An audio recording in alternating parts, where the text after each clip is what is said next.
Hey, how's it going, everybody? Welcome into the Back to 12 podcast. I am RC Maxfield alongside, the legend drinking his morning coffee if you're watching the video version of us right here on YouTube. That is Lyle Leong Jr. And listen, Lyle, let's get the cat out of the bag right from the jump. First and foremost, Happy New Year to you and yours.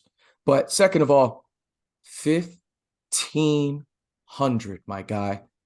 1,500. And we did it before the new year hit. Man, that's awesome, man. We got, that's because we're part of the best, institution, getting to talk about it, being about the best people that I've ever met and ever been, had the luxury of being around. So definitely it's a shout out to all the people that subscribe, listen, support. And like I say, there's a lot of people that do podcasts. And so those who choose to hang out with us and listen to what we have to say, definitely appreciate it. Like I said, you got the real deal on the other line, but those who tolerate me and listen to a couple rants I have here and there, man, I definitely appreciate you guys. Let's be real. They're listening because of you. I'm just here because, I know how to make a solid thumbnail. Let's be real about it. But no, we appreciate each and every one of y'all sincerely. I think to get there, we added, no joke, Lyle, 77 subscribers in one day. Wow. The day before the year ended. So that was kind of wild. We really appreciate it. And we mentioned it a couple times on previous podcasts. That means giveaway time. We got giveaway for a Texas Tech piece of memorabilia. It'll be a signed mini helmet. Okay. Lyle is going to go pick it up. And better yet, how about we do this, Lyle? How about we get the people to tell us who they want to sign that piece of Texas Tech memorabilia? Again, a Texas Tech signed mini helmet that is returning to Texas Tech in 2023, whether that's a player, whether that's a coach. And Lyle may have to work a little bit of his magic and get that thing signed for y'all. But let us know in the comments below who you want to sign that signed mini helmet. Could be Joey McGuire, maybe Zach Kitley.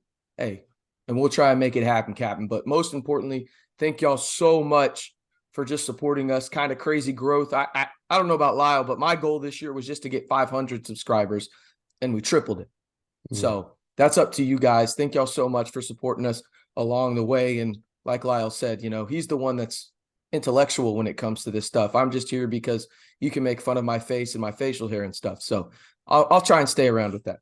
But on today's podcast, we're going to talk about Texas Tech football, recap, really, and I'm not trying to sell this too high or whatever you call it, but an historic year for Texas Tech football in a lot of ways. We'll talk about that. We'll talk about what to expect in 2023. But Lyle, I'd be remiss not to start with the bowl game down in Houston, 42-25, an absolute shellacking of an SEC team. And if you want to go from this sense, Texas Tech went 3-0 against SEC schools this year. If you know, you know. But I think this is one thing, and again, I've been wrong about him this year. I've been openly adamant about that on the podcast these past 3 weeks. Tyler Shough is QB1.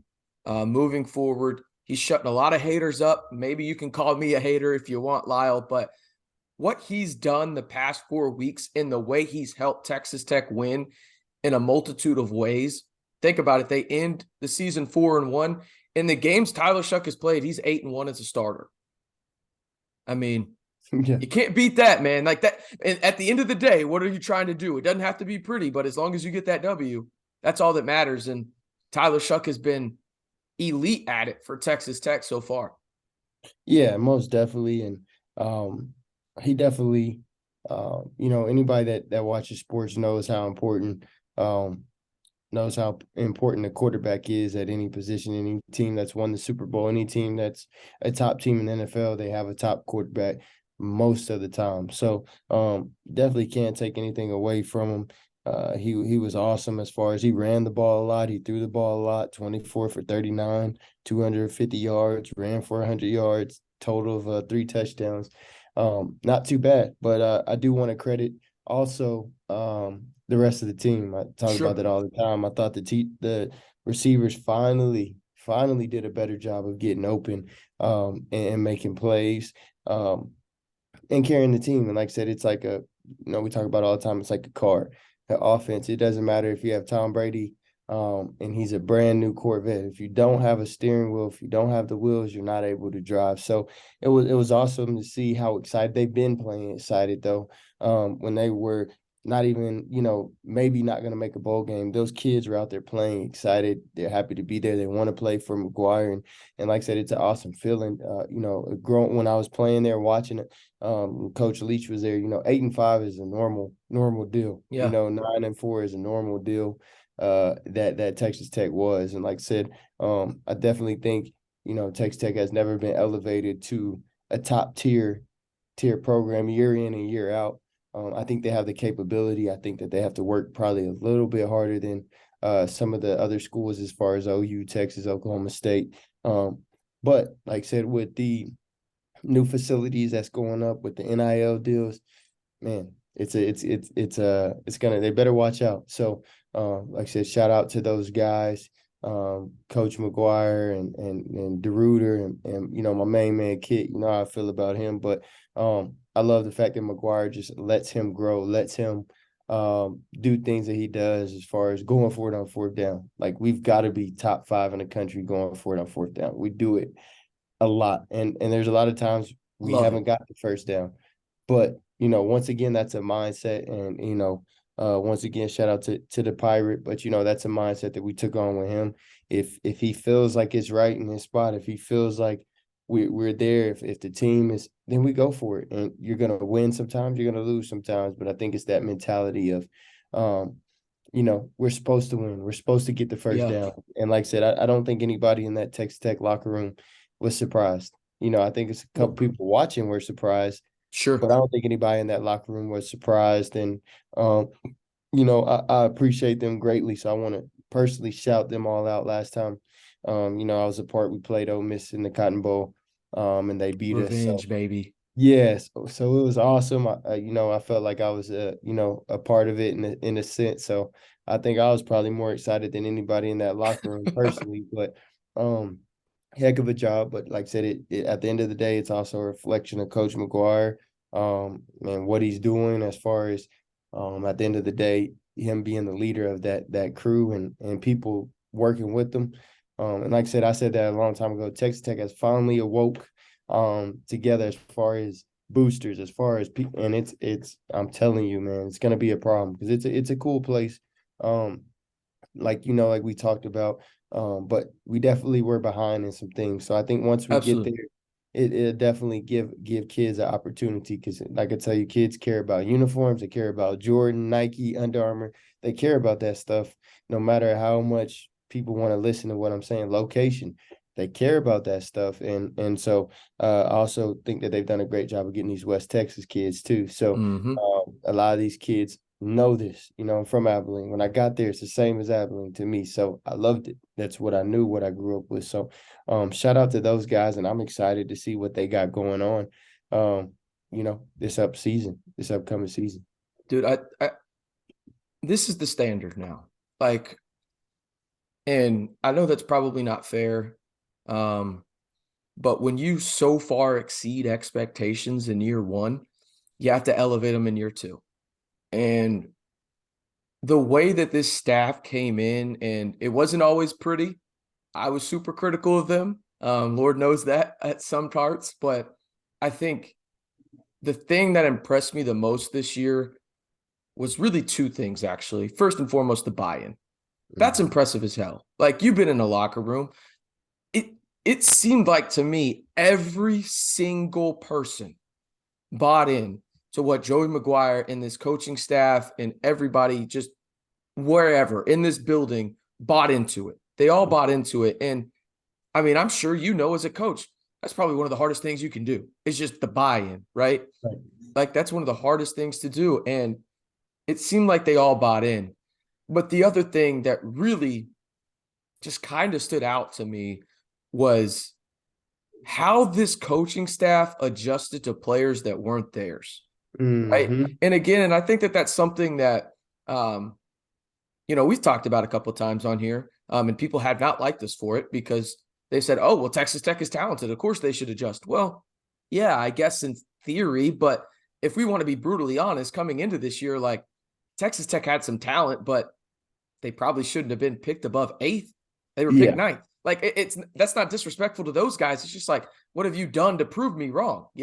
And God knows they shut them up this year, right? Finishing 4th in the Big 12. But I Yeah. also think that's a testament, goes back to that buy-in by the players, being flexible, adjusting to what the coaches want you to do, but also the coaches trusting their eyes and their football acumen and saying, okay, I know where these guys are going to succeed most. I know that maybe you've done this in the past, but I think you'd be better at this. And it worked out well for the most part for a lot of these guys. And I think that that's one thing that I think goes unnoticed is just the adjustments mid-year. And the adjustments I kind of look at after the Baylor game going into TCU. Again, TCU's playing for a national championship. You lost by 10. And honestly, if Baron Morton doesn't get hurt, who knows? You might win that game. I'm not saying you do. I'm just saying maybe it's closer than 10 points. But you held them within 10 points at their place, right? And then you just go on this 4-0 run to end the season. And you look at kind of how you won these games. Shootout against Kansas. Just an ugly, dirty, cold game in Ames, 14-10. You got actually outgained by the Cyclones in that game. The defense had a historic performance for the Red Raiders. Then another shootout with Dylan Gabriel and the Sooners. You win in overtime on a last-second Trey Wolf field goal. And then you just absolutely obliterate one of the greatest offensive minds in college football in Lane Kiffin, and you make him look pedestrian. Mm-hmm. Like, that's what you do. So you can win games in different ways, and I think that's a testament, again, to the coaching staff, but also the players and the buy-in, because you cannot adjust like that every given week and win games every given week in a different way if you don't have the buy-in first and foremost from the players. Because let's face it, Joey McGuire is not out there trying to defend a pass from Jackson Dart. Mm-hmm. It's not how it works, right? But he can put you in the proper position to do that. Emmett Jones can give you the route and the technique to run out there, right? Like, Zach Kitley can put Tyler Shough in a better position because maybe he's just not having the greatest day throwing outside the numbers. All right, we got to create some more space on the middle of the field, whatever it may be, right? So I think that that's something that this coaching staff and this really the program as a whole don't get enough credit for, because listen, Lyle, if you would have told me after the TCU game, Texas Tech is going 4-0 to end the season, I'm laughing in your face and questioning why we're doing this podcast together. If I'm being honest, right? Like, and you'd probably do the same thing to me, but that's exactly what happened. Again, I think that all comes back to this coaching staff and the players and their buy-in, but back to expectations for next year. My expectations for this year, they actually hit the nail on the head. I understand I was way too optimistic for this team.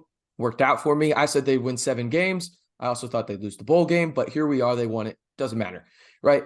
I think going into next year, and you can tell me if I'm overshooting it or whatnot, but I think this has to be the standard. Like, this has to be the expectation going into next year. I get it. You're losing a top 10 pick in Tyree Wilson, but you're also bringing in your first recruiting class, and I'm not expecting true freshmen to be world beaters, because that's just not realistic.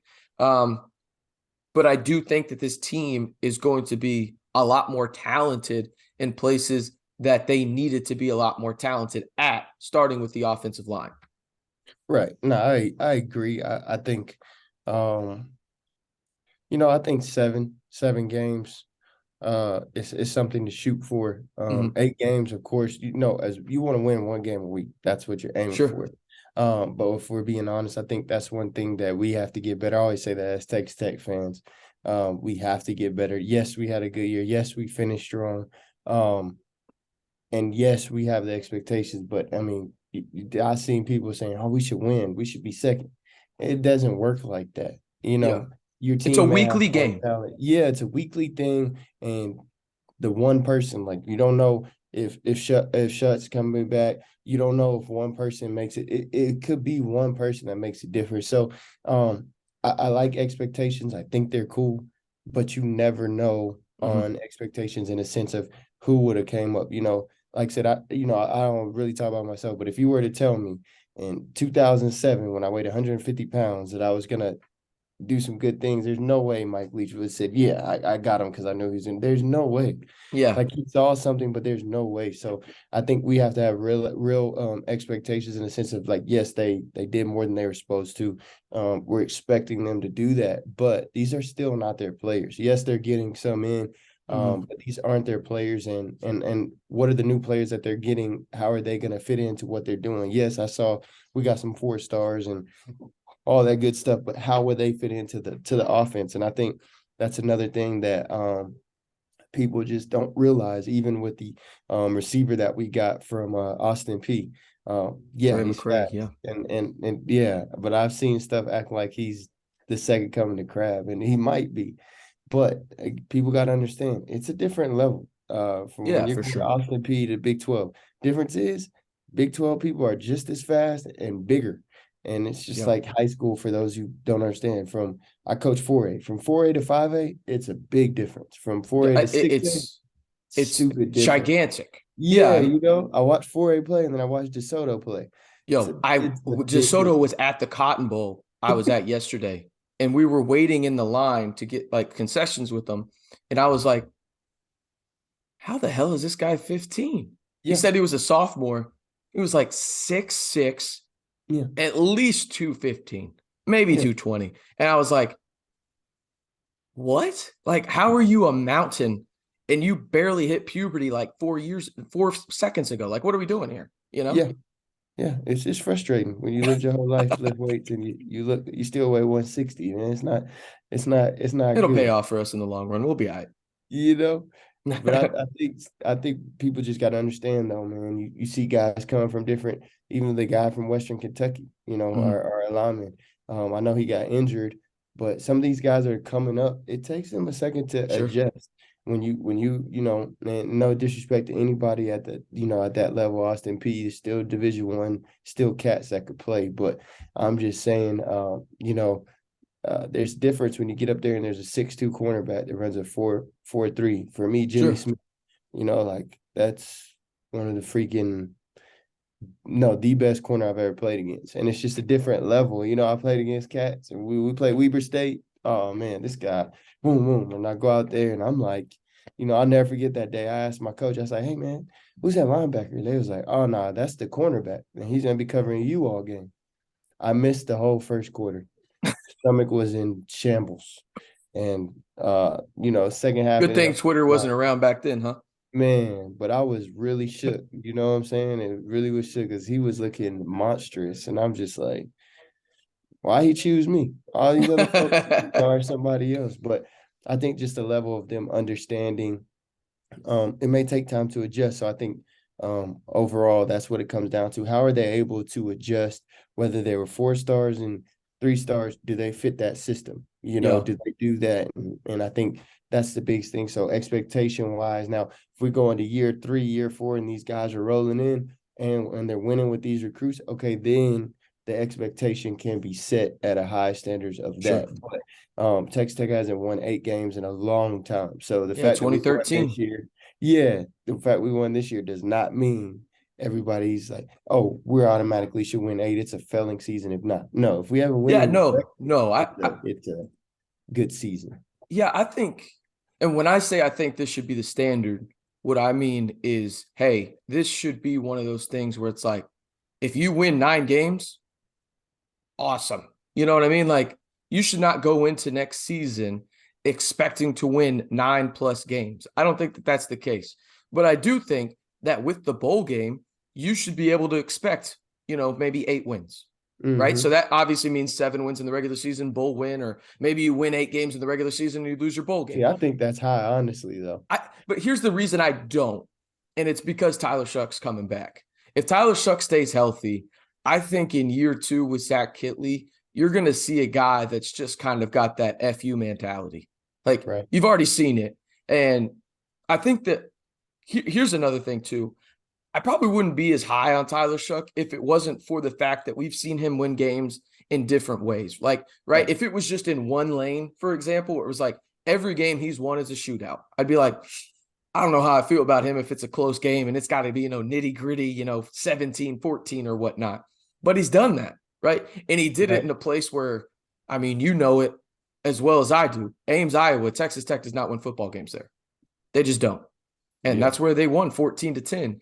And so it's one of those situations where it's like, okay, maybe I am a little too high on Tyler Shough, but the reason I think I am, I'm getting there is because, listen, your offensive line cannot be as bad as it was this year again. It just can't. It's because of the talent you got coming back. I just don't think so. I think Hamby's got I'm it. just saying, but that's what it goes back to. You're thinking. No, 100%. On-field results are different. Yeah, you're Right. right. You're right, 100%. But I think it's really one of those things where you get a guy like Cole Spencer, who was the first Western Kentucky offensive lineman. He's coming in, staple at left guard. Hopefully he's healthy. He's had a year and a half to recover, basically. You get Rusty Stats, another Western Kentucky guy. He's going to be your center. All right, so you got a center and a left guard that should be solid. Yes, it's a jumping competition, but you hope that Hamby can get those guys right because, well, he's already coached them before. No doubt. I have ultimate faith in my boy Hambone.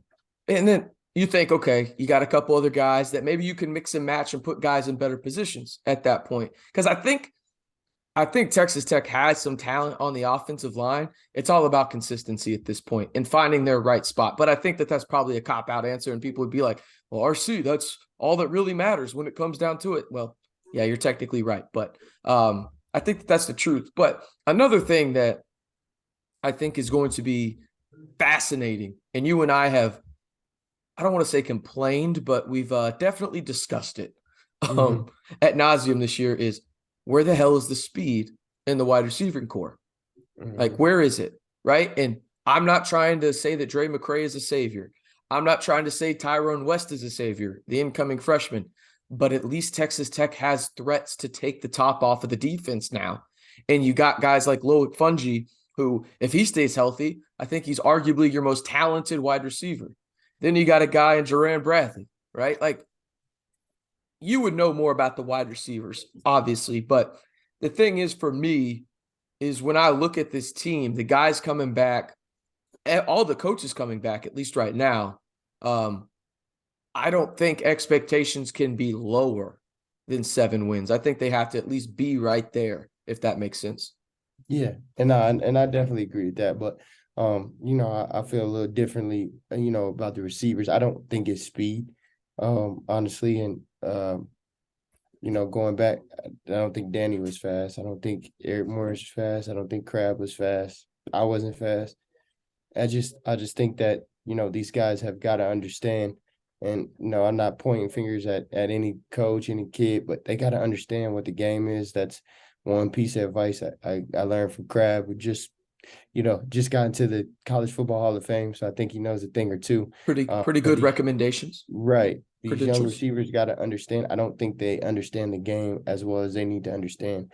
And, a lot of people think it's physical, but a lot of people fail to realize it's mental. The game is mental. If you know the game and know what's going on, Tom Brady, why is he so good? He knows the game. And I think that these guys have got to do a better job in that room. They've got to do a better job of kind of showing them the game, realizing, hey, this is where I'm supposed to be. And I know Kit and them know that. But at the end of the day, those kids got to know that. So, like I said, the receivers room's got to figure that out. They got to get together. I don't know what needs to be done, but I don't think it's speed, because you're going to play teams. If you got to do that super fast, does it help? Absolutely. Does it maybe make them back them off? Absolutely. But at the end of the day, teams are going to back people back and have something for that. So I think they're still going to have somebody that's able to help and do that stuff. So I think he definitely is a great addition. But those guys, like I said, you got 6'4" dudes. There's no way. There's no way that they should get their hands on you. I wish God knew better than to make me 6'4", 210. God knew better. But these guys have got to be physical with it, and they have NFL size, and you don't have to be fast. It's just you have to know where you're at and know how to run your right, know the timing. They just got to get it together, and I think they will. And like I said, Bradley, man, he keeps it up. He's going to surpass. He's going to be up there. So true freshman year. Like I said, I haven't been high on these guys, but he still had 5 touchdowns, 6 touchdowns. So that's pretty good for a true freshman. So he, if he stays 4 years, I don't think he'll ever pass Crab, but he has opportunity to pass a lot of people on that touchdown list, and I think that's pretty cool, you know. Yeah, no, for sure. I think I don't know how much of a difference he would have made, and you can call me out for it, but I truly do wonder how different the wide receiving group would have looked if Loic Fouonji was healthy this year. He had that shoulder injury that was bothering him for what seemed like the whole season. I don't know if he's the difference between a win or a not, or not. You know, I don't probably think so. But I also wonder how much that would have freed guys up, because if you ask me, just talent wise from this year's team, Loic Fouonji is the most talented wide receiver. He's rocking the best number. He ain't had no choice. Well, all right. We might have to end the podcast there because this man's starting to get egotistical. This man is starting to get egotistical. All right. So let's end it here, actually, like wrap it up a little bit, and then we'll talk about like a little bit more of expectations. So right. What is your one word for Joey McGuire this year? Like in terms of when this season, when you came into the year, we all had expectations. We talked about it on the podcast and everything. But what is your one word to describe year one of Joey McGuire? I've asked this in a couple of videos in the comments section, but I want to hear from you. So one word to describe this season for Joe McGuire. For me, belief. Mm-hmm. You know, I believe. And honestly, if it's not that, I know you said one, it's one of the, it's for me, it's belief and it's brand. Those are the two for me. And I'll give you 3 words. You can say belief in, or 4 words, belief in the brand. There you go. For real. Because I mean I'm rocking the brand. I'm rocking with the brand. You know what I'm saying? Like that's clever. I feel like I'm a pretty clever dude. You know, I dropped some albums back in the day, but the were brand were you on Crank That Crabtree? No, I definitely couldn't be, you know. I actually met the dude. He's like, "Hey man, let's do a remix." I said, "Dude, what do I look like playing on the other side and the remix of Crank That Crabtree?" I love Crab. That's my brother. But I don't want to. Yo, that would have been the biggest ego boost to Crabtree ever. Ever. I'm like, they already chant his name in the crowd. I'm trying to get the ball thrown to me. Why would I jump on this remix? Dude was serious. I said, dude, are you serious, bro? He's like, for real, man. I was like, no, I would not do that. I would not even crank the Crabtree. I support my brother, but I would never crank the Crabtree. I'll give him a few plays or whatnot, but after that, we're on to the next one. I'm not trying to get the ball too, man. Shoot. I could imagine you just hopping on there and you're just bitter. Like, bro, stop throwing him the ball. Throw it to me.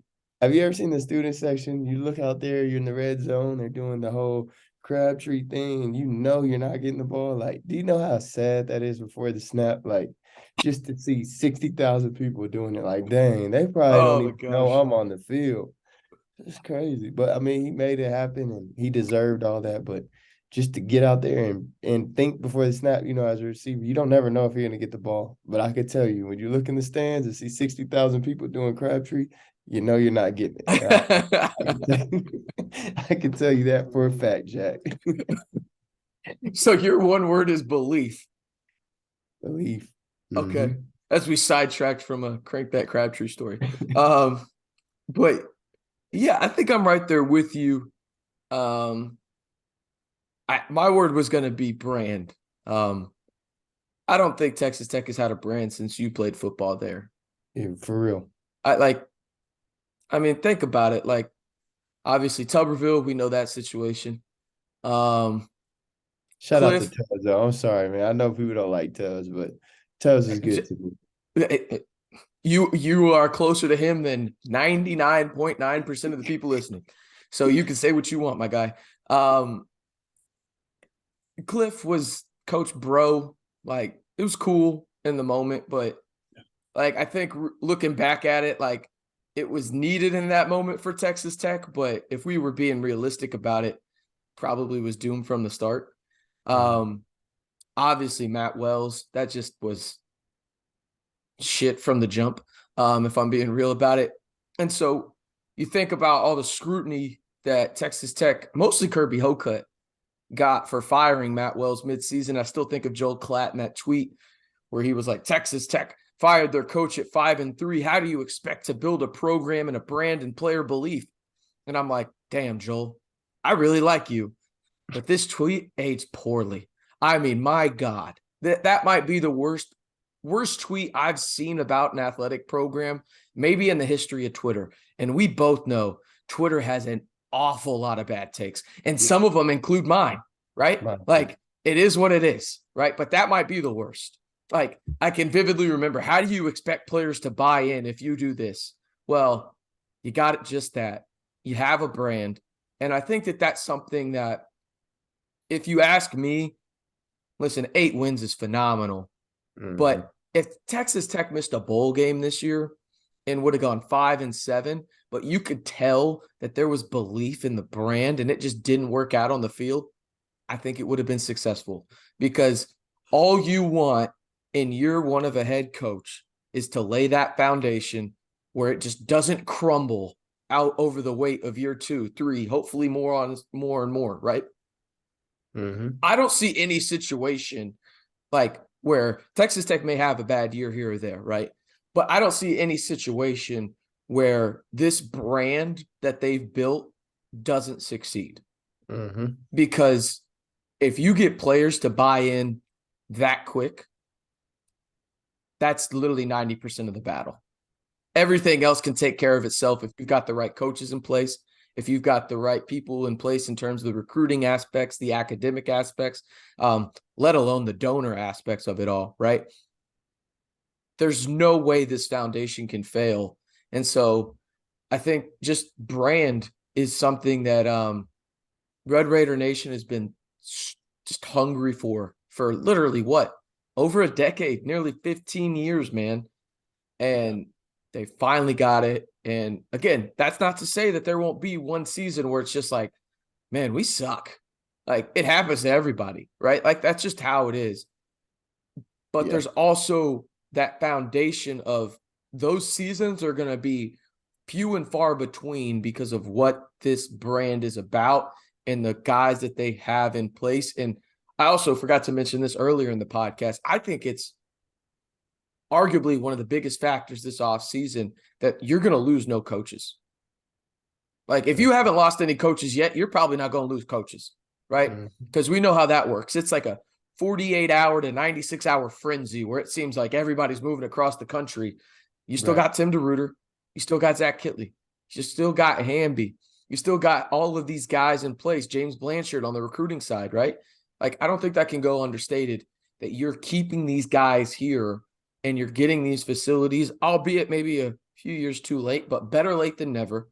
And now you're getting back to where you can compete with virtually any school in the Big 12 when it comes to any recruit. And I think that all comes back to your word belief, but also the brand as a whole. So we'll wrap it up there. Again, Lyle, 1,500 subscribers, my guy.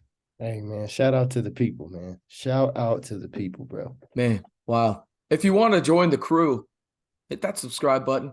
We'll be giving away a signed mini helmet by, let us know who you want it to be signed by down in the comments. We'll do our best to get that signature. Joey McGuire, maybe? Zach Kitley, maybe? Maybe you want Hamby. Maybe an old player. Maybe. Who knows? Maybe you want one from Lyle. No. Lyle, there was a weird comment. I got to tell you the story. Bro, I don't know how often you look at the damn comments on these videos, but there was one that caught my eye where somebody was like, I just want a signed picture of Lyle with a piece of his hair. And it creeped me the hell out.